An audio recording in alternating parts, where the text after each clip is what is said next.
Bonjour tout le monde, bienvenue à ce nouveau rendez-vous de Folie douce. Ici Yvan Bugeaud. Aujourd'hui, je reçois Cyrielle Richard. Nous parlons de TDAH de l'enfance à l'âge adulte. À l'espresso et à l'espresso allongé, Pierre Laporte amène son sujet, le bon usage de la colère. Notre collaboratrice, Catherine Stassin, est aussi des nôtres. Son sujet, comment vas-tu bébé? Tout ça à Folie douce. Bienvenue chez nous.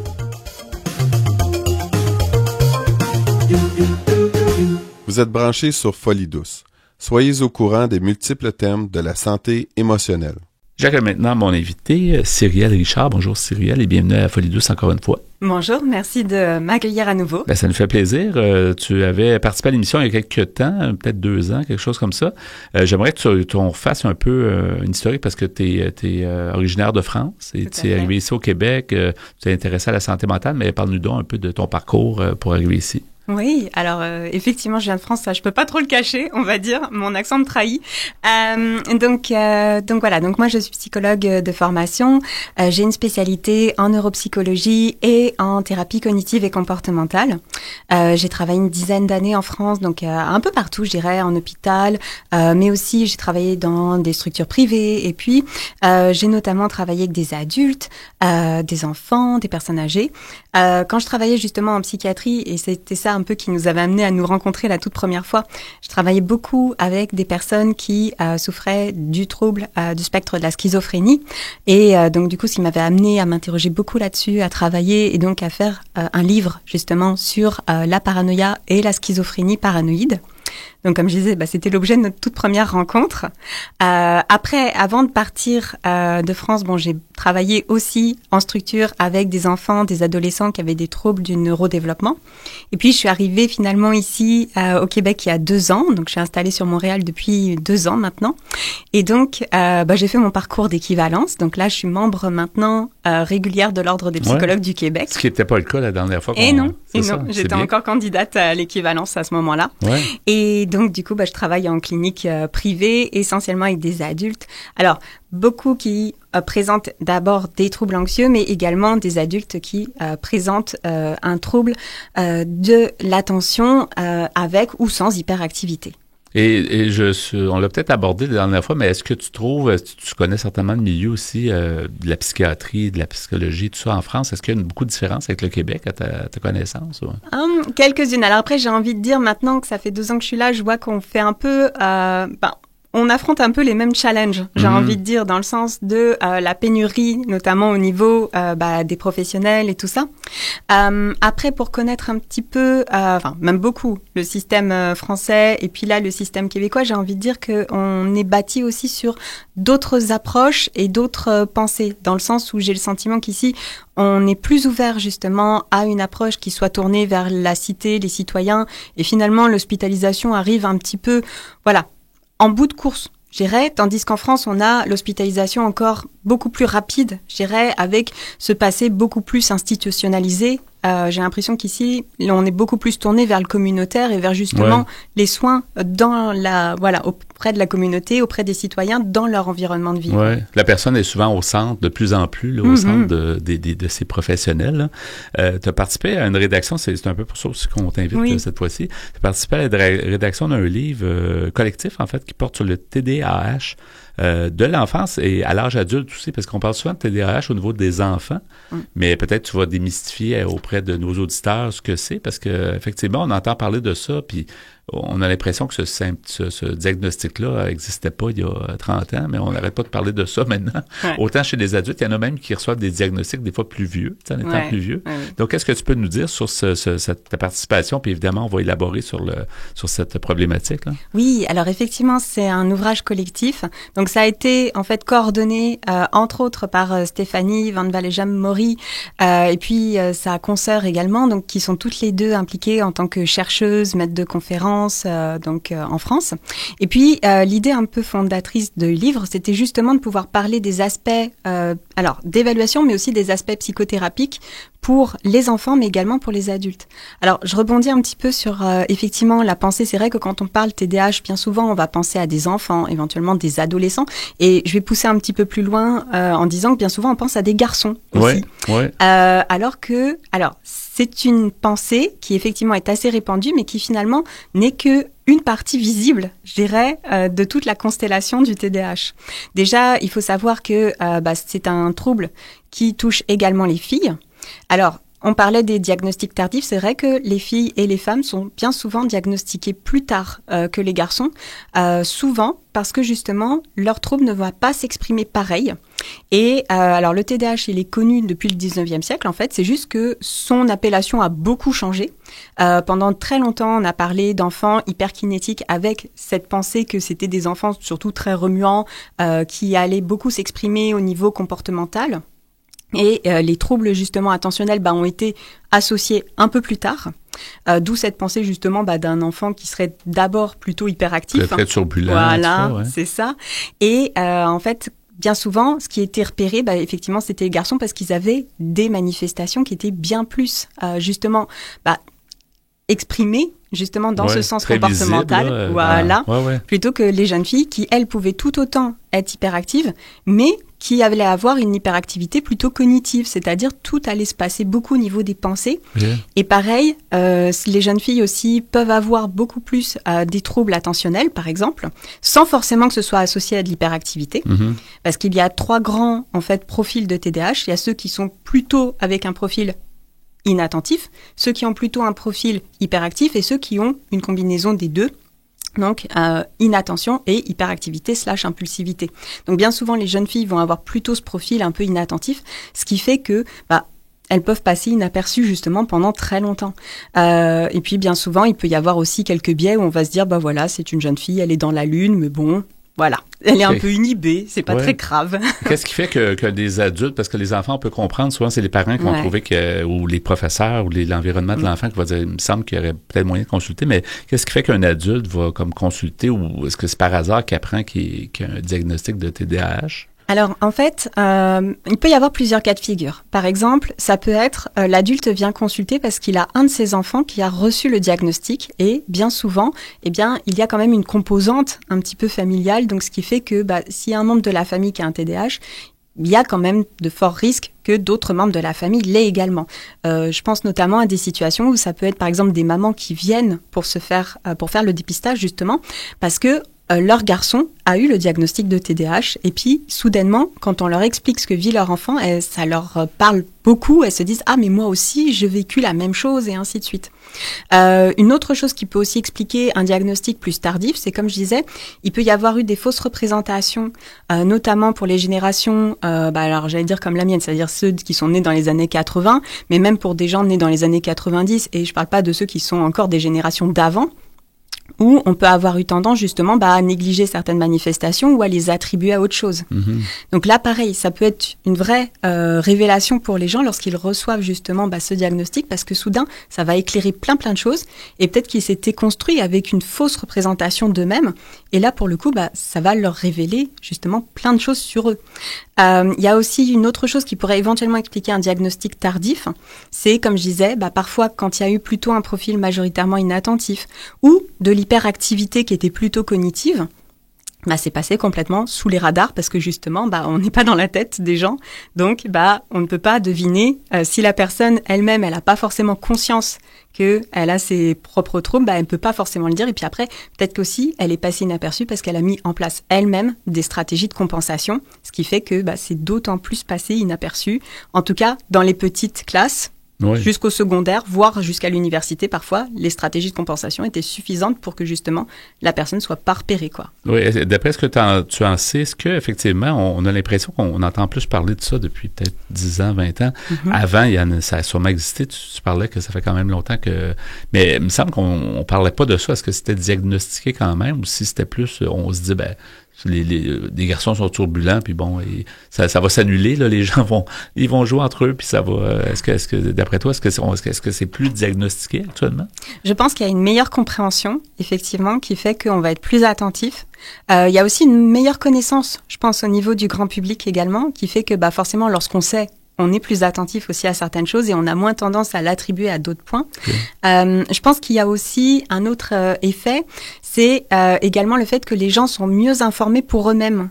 Ce qui fait que, bien souvent, ça peut arriver que les gens, par exemple, viennent consulter avec cette demande, justement, qu'on puisse faire des investigations dans ce sens-là, parce que eux-mêmes ont pu lire dessus, se sont reconnus, et donc ont une meilleure compréhension également d'eux-mêmes. Donc, effectivement. Voilà. On parlait tantôt, tu as participé justement au livre qui est lancé en 2024, là, donc qui est vraiment tout chaud. Comment il s'intitule, le livre en question? OK. Alors, c'est les TCCE appliqués au TDAH de l'enfance à l'âge adulte. Et donc, TCCE pour thérapie comportementale, cognitive et émotionnelle. On va parler justement de ça. Oui, et tu as participé donc à un des chapitres, c'est ça? Oui. Est-ce que c'était déjà un sujet qui t'intéressait dans ta pratique, ou en tout cas dans tes intérêts, ou comment s'est passée l'approche? Oui, alors moi je suis sur le chapitre justement sur le dépistage à l'âge adulte, où justement j'aborde la question justement des personnes qui ont pu passer dans l'enfance sous les radars justement, et puis qui viennent avec cette demande d'évaluation. Et puis je parle également des difficultés qu'on peut avoir nous-mêmes en tant que justement thérapeute, évaluateur éventuellement, parce que bien souvent il faut savoir que beaucoup de tests existent. Il y a des auto-questionnaires, il y a des questionnaires, il y a des tests aussi psychométriques, mais il faut savoir qu'il n'y a aucun outil qui permette fondamentalement de dire oui ou non par rapport au TDAH. C'est vraiment un faisceau d'indices qui va nous donner l'indication. Et bien souvent, on parle d'un diagnostic clinique dans le sens où il faut être vraiment attentif à des tas de facteurs. Et donc, si les tests peuvent être une aide, on ne peut pas se limiter à eux, évidemment. Après, pour ce qui est justement de la partie sur laquelle j'ai travaillé, alors c'était à la fois un centre d'intérêt qui est né essentiellement des personnes que j'ai pu rencontrer, du travail que je peux faire. Après, c'était pas non plus un intérêt récent, dans le sens où, comme je disais avant de travailler ici, mon dernier poste en France, c'était justement dans un centre qui s'occupait d'enfants qui avaient des troubles du neurodéveloppement, et donc le TDAH en fait partie. Et je dirais bien que la moitié de mon travail consistait essentiellement à faire du partenariat avec les écoles pour justement mettre en place tout ce qui est accommodement. Alors, pour des enfants et des adolescents qui avaient un TDAH, mais pas que, parce qu'il pouvait y en avoir qui avaient un trouble du spectre de l'autisme, d'autres qui pouvaient avoir un trouble du développement intellectuel, enfin, voilà. Et bien d'autres choses associées. Oui, c'est intéressant. Est-ce qu'on sait est-ce que ça touche combien de gens sur la population en pourcentage ou en nombre, ou est-ce que c'est connu? Alors, c'est très, très variable parce que justement, il y a le fait qu'il y ait probablement beaucoup de gens qui ne soient pas dépistés, justement. Ouais. Alors, on estime à peu près qu'il y aurait 1 à 2% des adultes qui auraient un TDAH, d'accord? Et on suppose que parmi les enfants qui ont été diagnostiqués dans l'enfance comme ayant un TDAH, 25% d'entre eux continuent à présenter des troubles à l'âge adulte. Parce qu'il faut savoir que, évidemment, l'enfant évolue. En fonction des aménagements, également de la stimulation dont il a pu bénéficier, il aura toujours son TDAH, on s'entend, mais il peut justement ne plus montrer certains signes, notamment certains retentissements dans sa vie, qui peuvent être assez invalidants, mais s'il ne les présente plus, du coup, il sort, entre guillemets, des critères diagnostiques. OK. Donc, c'est ça, c'est quand même, on peut s'en sortir assez bien. Là, on peut le contrôler, en tout cas, c'est comme tu dis. Voilà. Il reste quelques secondes, peut-être rappeler le titre, parce que c'est trouvable, oui, tout à fait. Le livre, quel titre il porte déjà? Donc, c'est les TCCE du TDAH de l'enfance à l'âge adulte. Et c'est les éditions, on cherche? Alors, c'est chez Duno en France, donc Elsevier et Masson, et c'est très probablement diffusé au Québec avec Somabec Chenelière. C'est génial. Merci beaucoup, Cyril, d'avoir fait ce tour dans notre studio. Merci beaucoup, puis bonne continuation. Merci également. Au revoir. À la prochaine. Merci. Au revoir. Vous avez des choses à dire? Joignez-vous à notre groupe Folie Douce sur Facebook. Parlons santé mentale. Nous y allons maintenant avec le segment Espresso. Bonjour Pierre. Salut Yvan. Ton sujet aujourd'hui, le bon usage de la colère. Oui, parce que semble-t-il que la colère n'est pas nécessairement une si vilaine chose que ça. Ah bon? J'en ai déjà parlé par le passé. Non, ça fait partie du spectre, comme on l'appelle, je pense, le spectre des émotions. Il y en a plusieurs, on le sait. Donc, une colère bien placée, c'est peut-être pas mauvais. Non, certainement pas. Je pense qu'au total, il y a 72 émotions qu'on peut compiler, que les psychologues ou les psychiatres ont compilé au fil des années. Alors, j'ai pris ce sujet sur le site Internet cairn.ca. .info. C'est écrit par un monsieur du nom de Salomon Nazielski. Il est psychologue belge, il est psychothérapeute en pratique privée et il est formateur de psychothérapeutes. Salomon a été un des pionniers de l'analyse transactionnelle en Europe. L'analyse transactionnelle vise à permettre une prise de conscience ainsi qu'une meilleure compréhension de ce qui se joue ici et maintenant dans les relations entre deux personnes et dans les groupes. Alors, ce monsieur Nazielski nous dit « Il existe de nombreuses pseudo-vérités nous incitant à nous écarter de nos sentiments de colère. Des expressions populaires comme « ne nous fâchons pas » ou « la colère est mauvaise conseillère » ou encore « la colère vous aveugle » lui ont donné un statut sulfureux. De nombreux thérapeutes nous encouragent à penser à autre chose, à redevenir zen et à quitter la moindre trace de colère. Ils offrent à cet effet des procédés variés, comme par exemple les calmants, il y a le yoga, il y a la méditation, il y a l'expression émotionnelle et musculaire de la colère, ou encore la promenade et le sport. Moi, je fais plus de la promenade et un peu de sport, mais des calmants, non. Ouais. Pas de yoga ou de méditation non plus. Mais je dis pas que ça peut pas être bon. Tu dis pas t'en feras jamais. Non. Alors, M. Nazielski nous dit, on peut comprendre que le sentiment nommé colère soit accusé de tous les maux. Peut-être que nous n'avons pas appris à en faire un bon usage.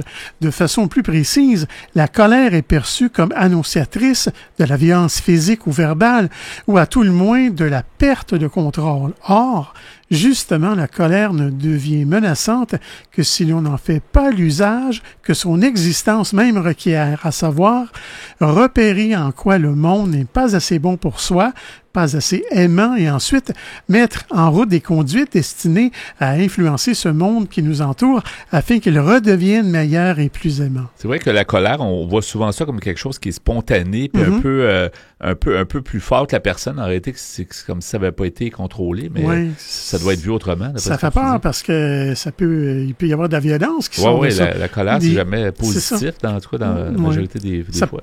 Ça peut être négatif, on va s'entendre pour dire ça. Alors, M. Nazielski nous dit, on se trouve dès lors à laisser la crainte selon laquelle la colère laisse prévoir l'attaque, l'agression et la violence. De même, nous n'incluons pas dans la colère une quelconque intention de nuire, de détruire, d'humilier ou de contraindre. Il n'y a dans le fond aucun danger à se trouver auprès de quelqu'un qui ressent de la colère. Ça, je suis pas sûr de ça. Moi, s'il y avait un lutteur professionnel à côté de moi qui est en colère... Qui est en colère, tassez-vous. Il me semble que je me tasserais. Oui, je pense que ça serait un peu plus prudent. Alors, M. Nazielski nous dit, quelques-unes des leçons que nous avons reçues partaient du principe selon lequel notre colère ne serait pas recevable par autrui et qu'il convient donc de s'en détourner.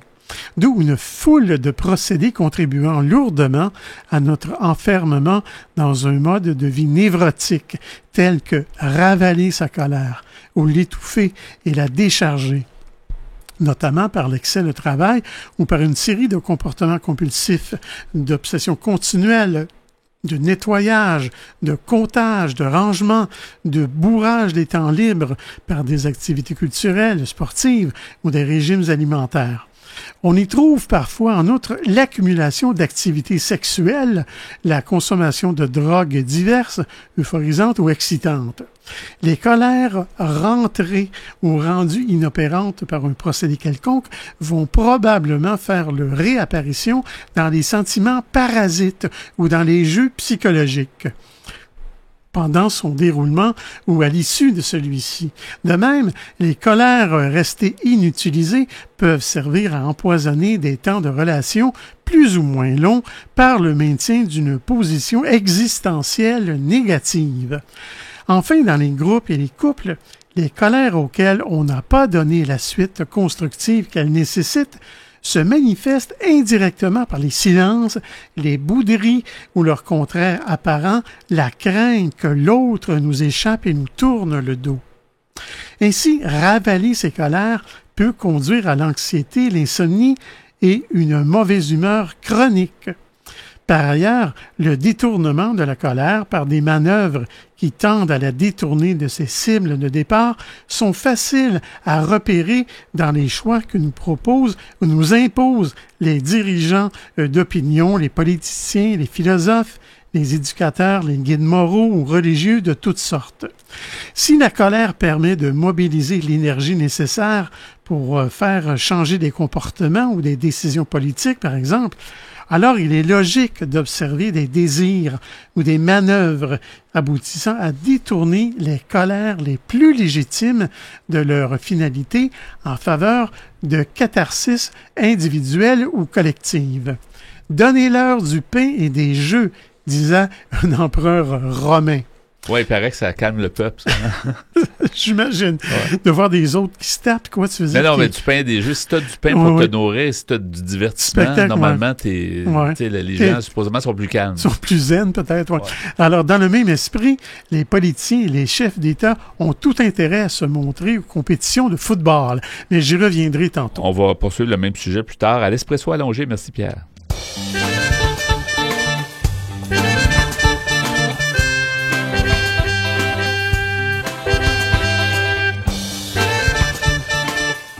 À venir dans l'émission, Catherine Stassin est des nôtres avec sa chronique « Comment vas-tu, bébé ?» À l'Espresso allongé, Pierre Laporte continue avec son sujet « Le bon usage de la colère ». Vous voulez échanger avec nous, vous désirez participer à l'émission? Notre site web est antenne.qc.ca. Utilisateur des réseaux sociaux, cherchez Folie Douce Radio pour nous trouver. Vous écoutez actuellement Folie Douce, pionnier en santé mentale depuis 1991. Folie Douce, une communauté, une radio.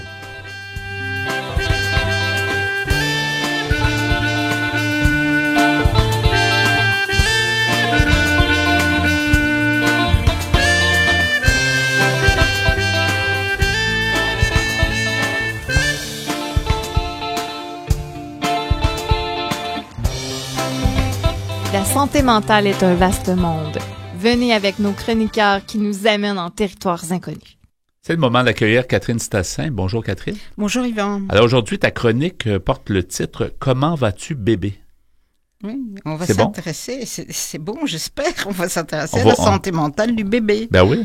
Et des jeunes enfants, des enfants en bas âge. Et on va se rendre compte que c'est important qu'ils aient un bon développement, qu'ils aient une bonne santé mentale dès les premières heures et puis aussi dès les 6 premières années de leur vie, idéalement, et on l'espère aussi après.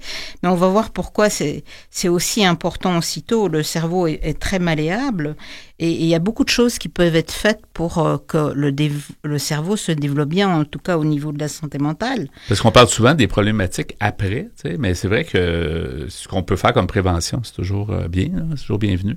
On parle souvent des problématiques après en faisant référence à cette période parce que les études prouvent que des enfants en bas âge qui ont eu beaucoup de stress au quotidien ont plus de chances, ont plus de risques de dépression, de tentatives de suicide, de toxicomanie diverses.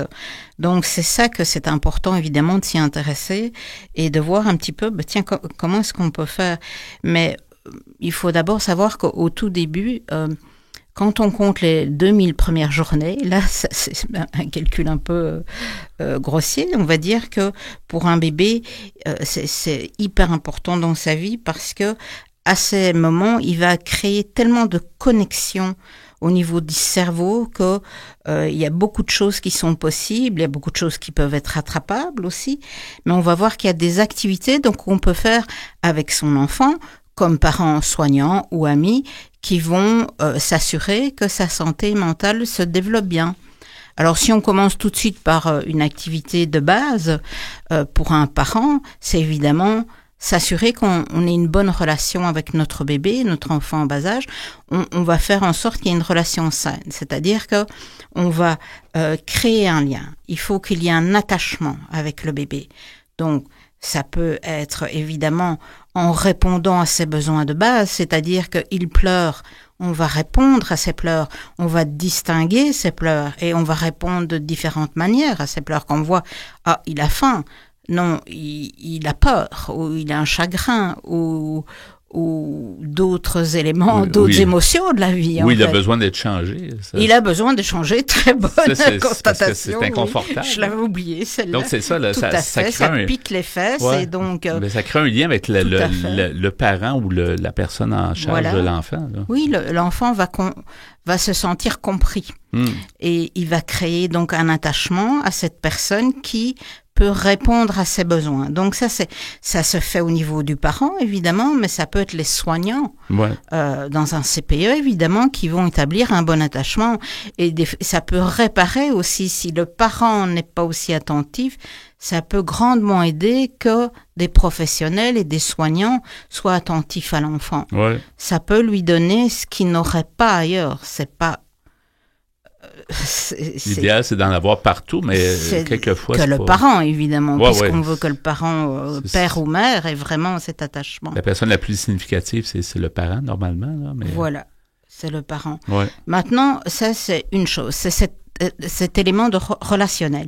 Ensuite, on a aussi un espace. Donc, tout ce qui est physique, on veut qu'on lui procure un espace physique où il se sente en sécurité, où il va se sentir à l'aise, un enfant qui va ramper, qui va être à l'aise, un enfant qui va s'asseoir et on est attentif, ça fait partie aussi de conforter et de ça assure d'être un petit peu, avoir un côté explorateur et de poursuivre cette exploration. D'accord? Donc, il y a le côté aussi jeu. Mm-hmm. On veut lui apprendre des éléments de la vie par le jeu. Alors ici, on fait très attention parce que quand je parle de jeu, évidemment, on peut parler de petites figurines, des nounours, des peluches, comme on dit, des hochets qui font du bruit. Mais le jeu, ça peut être aussi regarder des voitures de couleurs différentes qui passent. On ne doit pas avoir un jouet en soi. Donc, on va s'amuser avec son enfant et lui faire comprendre que ça fait aussi partie de la vie. On peut s'amuser, on peut jouer. Maintenant, ici, gros bémol des professionnels, les études le prouvent. Vraiment, on demande absolument qu'il n'y ait pas d'écran, même récréatif, ou même d'apprentissage, avant 3 ans. Et certains vont jusqu'à 5 ans. Pourtant, il y avait comme une tendance où tout le monde devait mettre des écrans partout. Et avec des tablettes spéciales bébés, etc. Mais vraiment, ça les rend passifs. Ce serait un autre sujet, je pourrais une fois partir sur ce sujet-là, mais c'est vraiment important si vous n'êtes pas certain, demandez aux professionnels autour de vous, aux enseignants, etc. Mais vraiment, ce n'est pas rendre service à votre enfant et on va voir aussi pourquoi. Lors d'une autre chronique. C'est mieux carrément d'avoir une belle présence, puis d'être, c'est ça, dans le fond, c'est le facteur humain, puis d'avoir vraiment des gens qui font attention à l'enfant. Là, oui, parce que c'est le relationnel que l'enfant doit développer, développe son cerveau, et c'est par la relation qu'il développe, par le jeu aussi, mais par la relation humaine. Donc, c'est vraiment fondamental que ces années-là, ils se soient préservés et qu'ils soient aussi dans l'action. Il peut peut-être être passif, dans le jeu, en disant, oh, regarde, on voit les voitures passer, voilà une rouge, voilà une bleue, etc. On s'entend que c'est pas la même passivité. Regardez, le regard d'un enfant qui regarde un écran, un enfant en bas âge, c'est assez effrayant, l'état dans lequel ils peuvent être. Enfin, chacun fait ses choix. Il y a certains parents, puis je lance pas des accusations, mais il y a certains parents qui servent aussi des appareils comme ça pour un peu comme gardiennage. Ah oui, comme babysitting. Parce qu'ils n'ont pas le temps, mais en même temps, c'est pas mais il y a tellement de jeux qu'on peut leur donner plutôt que l'écran. Il y a tellement de jeux, il faut pas grand-chose. Ils peuvent quand même s'occuper eux-mêmes, mais c'est ça. On peut simplement donner une bassine avec un peu d'eau au fond, vraiment de rien du tout. Vous mettez quelques objets en plastique, c'est parti, le jeu est là. Et ça développe la créativité, l'imagination, puis tout ça. Là. L'écran, ça ne va pas aider votre enfant à développer son cerveau et sa bonne santé mentale, en tout cas. Donc, il a besoin de relationnel. Alors, encore une autre situation où on peut aider son enfant à développer une bonne santé mentale, c'est notre gestion du stress. Mm-hmm. Alors, si on montre, par exemple, on s'est disputé avec un conjoint, et si on crie, ou si on claque la porte, ou il n'y a pas une bonne discussion, donc l'enfant est témoin de tout ça, et on rétablit pas ce qui s'est passé, l'enfant, et si en plus nous on gère mal notre stress en voulant pas parler, en continuant à dire du gros mot, je ne sais pas, des choses comme ça, c'est sûr que l'enfant, il va apprendre ça. Et il va pas apprendre à gérer son propre stress, du coup. Il va le faire comme vous, il va copier-coller ce que vous faites. Donc, c'est important de discuter avec l'enfant, de dire, écoute, papa, maman, ou maman, maman, ou papa, papa, peu importe. Ça arrive, c'est des situations. On situations. sait disputer. Ouais, ça arrive. Pourquoi il se passe ça? On ne doit pas raconter notre vie. Ouais. Et puis, voilà, on sait parler, mais les gens qui s'aiment, ils se disputent aussi. Mais après, on s'aime quand même, on se fait tous un câlin. Des choses comme ça. On se pardonne, on rétablit les faits. Ouais. Il y a plein de petits trucs, vous pouvez demander ça aux professionnels autour de vous pour savoir comment montrer, en tout cas, comment essayer de bien gérer votre propre stress. Ça, c'est important pour les enfants, là, c'est ça. C'est vraiment très important parce que eux, ils vont du coup savoir... Au CPE, ils vont aller comment gérer leur propre stress. Si c'est une anxiété, tiens, on me laisse avec une nouvelle éducatrice, etc. Bon, et si on lui explique avant, voilà, ça va être nouveau, ça va peut-être pas être facile, mais tu vas y arriver, tu vas bien t'amuser, etc. Si on explique les choses et qu'on lui l'aide à gérer son stress aussi, ça va l'aider. Il va développer lui-même ses propres trucs. Voilà, on lui donne les outils et l'enfant va arriver à se développer. Dieu sait si c'est important d'arriver à gérer son stress même comme adulte. Ouais. Alors, à partir du moment où vous sentez dépassé, vous voyez que ça va pas, il y a des colères, ou même il y a des silences, où il refuse de manger, où il y a des choses qui vous perturbent, c'est sûr qu'il faut consulter.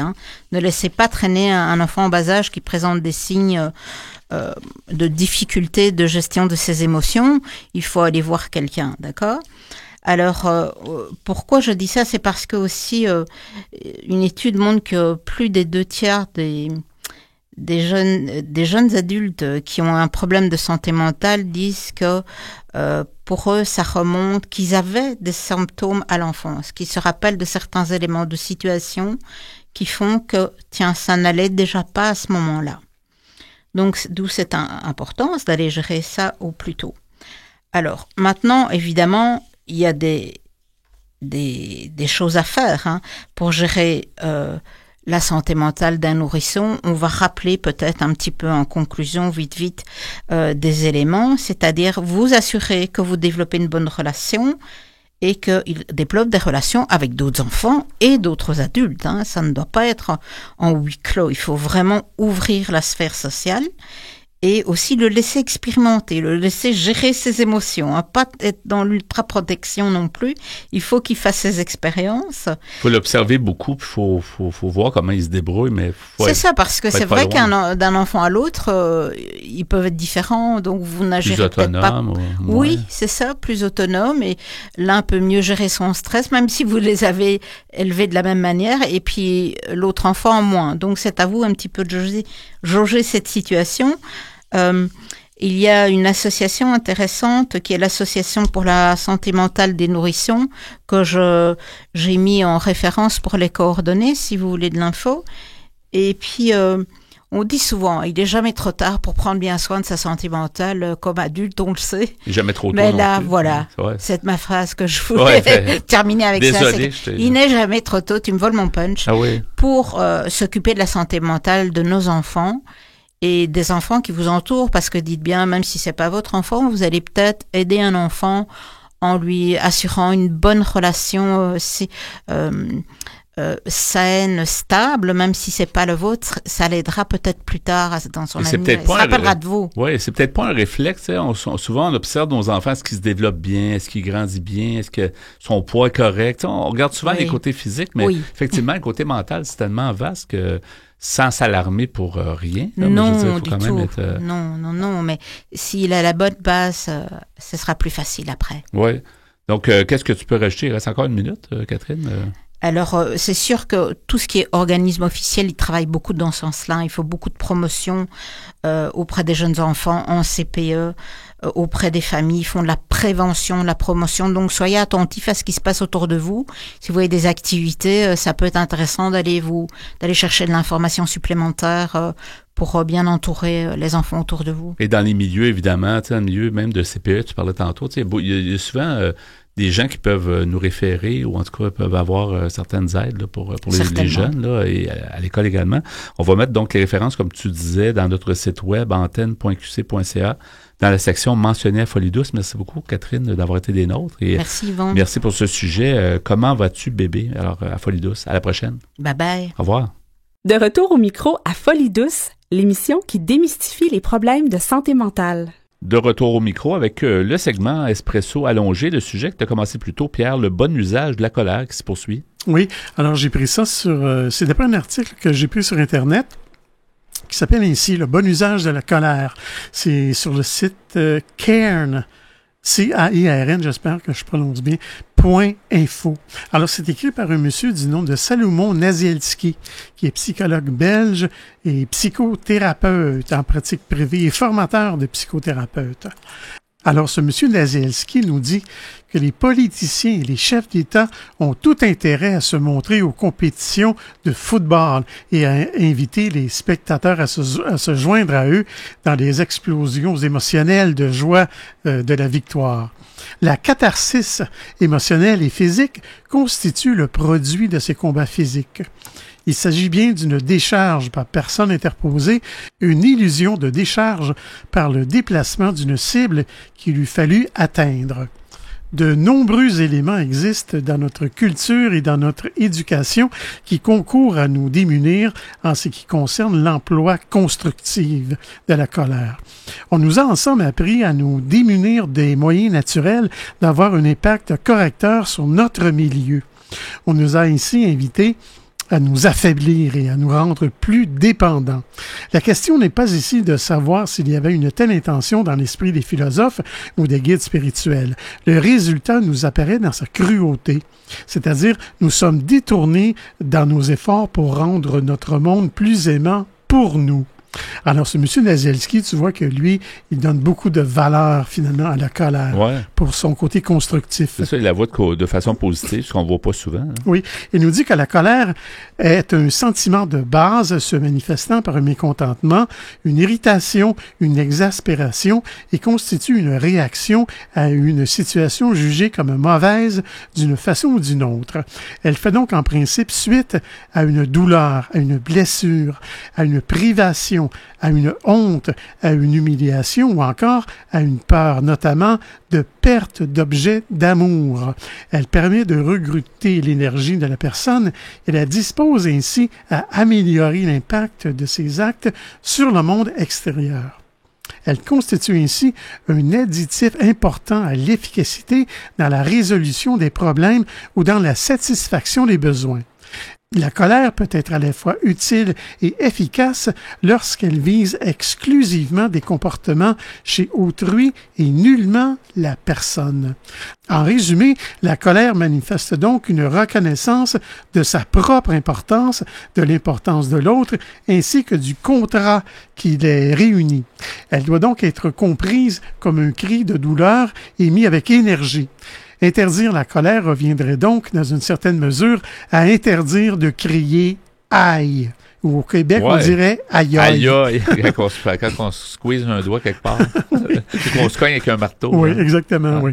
Alors, l'importance de la colère est aussi, contrairement à ce que l'on pourrait croire à première vue, proportionnelle à l'amour que l'on a l'un pour l'autre et à l'amour qu'on veut recevoir de l'autre.